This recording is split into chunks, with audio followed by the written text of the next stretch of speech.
You cannot escape your destiny, but you can seize it and make it yours.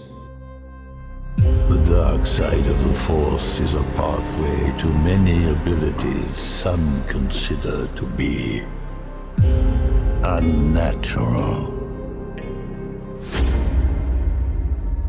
What if everything you've ever faced, every failure, betrayal, and loss, was not a curse, but a gift? What if the challenges you resent are, in truth, the very keys to your power?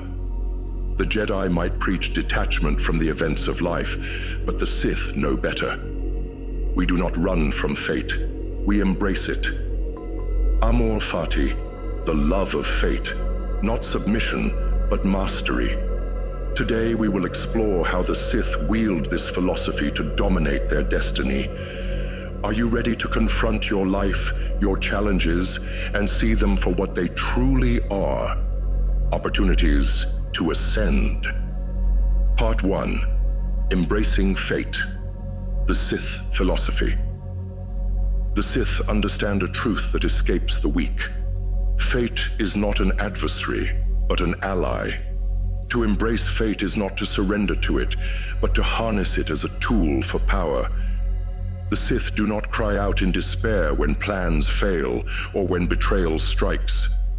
We recognize these moments for what they are, opportunities to adapt, to grow, to rise. As Darth Vitiate once said, "Do not resist the tides of fate, harness them, and they will carry you to dominion." Think about it. When has resistance ever brought you true power? Fighting against fate is like struggling against a storm. It leaves you exhausted and defeated. Instead, the Sith learn to ride the storm, to let its energy drive us forward. Every challenge, every setback, every trial is a piece of the puzzle that completes your strength.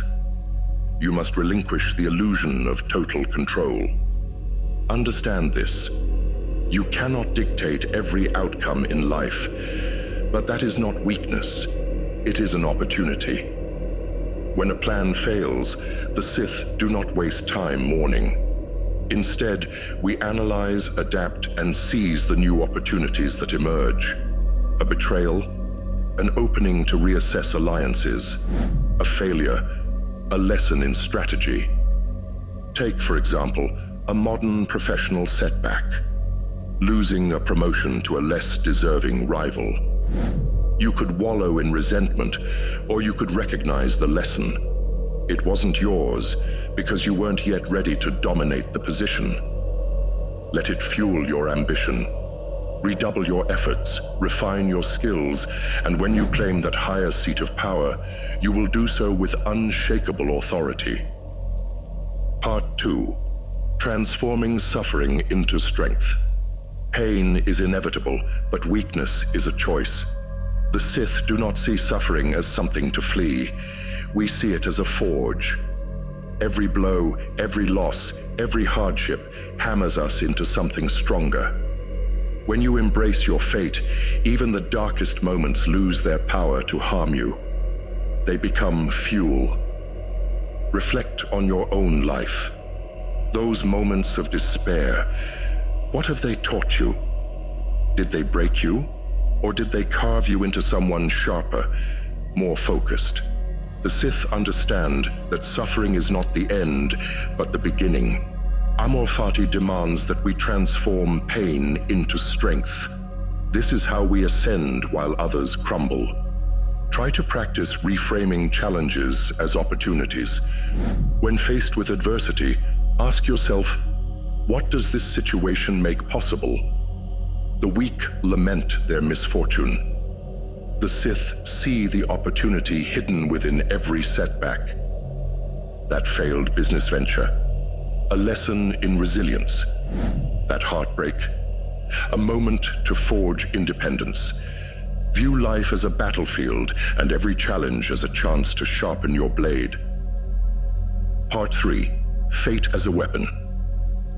Fate is not passive, it is active, and so too must be your engagement with it. Embracing fate does not mean sitting idly by, waiting for life to happen. It means wielding your circumstances like a weapon, cutting through obstacles with precision and intent. To love your fate is to understand that every moment, good or bad, sharpens your will and refines your purpose. Remember the words of Darth Bane, "Fate is a lie to the weak, but to the strong, it is a weapon to wield." Consider a real-world example, an athlete recovering from a devastating injury. The weak would let it destroy them, but the strong use it as a moment of reinvention. They study their craft, rebuild their body, and emerge stronger than ever. That is amor fati in action. Fate is not the end. It is the beginning of transformation. For this, you must accept responsibility for your fate. The Sith do not blame others for their circumstances. Blame is weakness. To embrace fate, you must first own it. Every decision, every outcome, every challenge is yours to confront and conquer. Do not look outward for excuses. Look inward for strength. The Sith know that true power lies in accepting responsibility for your destiny. Part 4. The Path to Mastery. Amor fati is not a single moment of enlightenment. It is a way of life. It is the choice to embrace every aspect of your journey, to use every experience as a stepping stone toward mastery. The Sith understand that fate does not restrict us. It frees us. When you love your fate, you become unshackled by fear, regret, or resentment. You move forward with clarity and purpose. Try to cultivate gratitude for adversity. Gratitude is not weakness, it is power.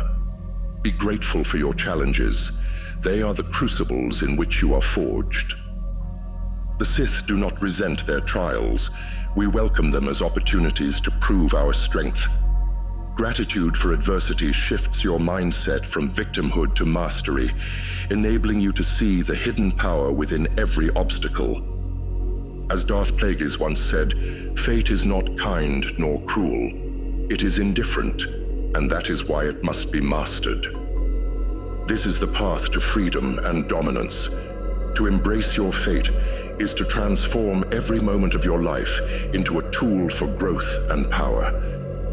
It is the choice to love not only your victories, but also your struggles.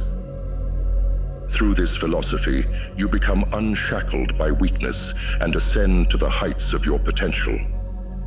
Go now and love your fate. Use it, master it, and let it elevate you to the pinnacle of power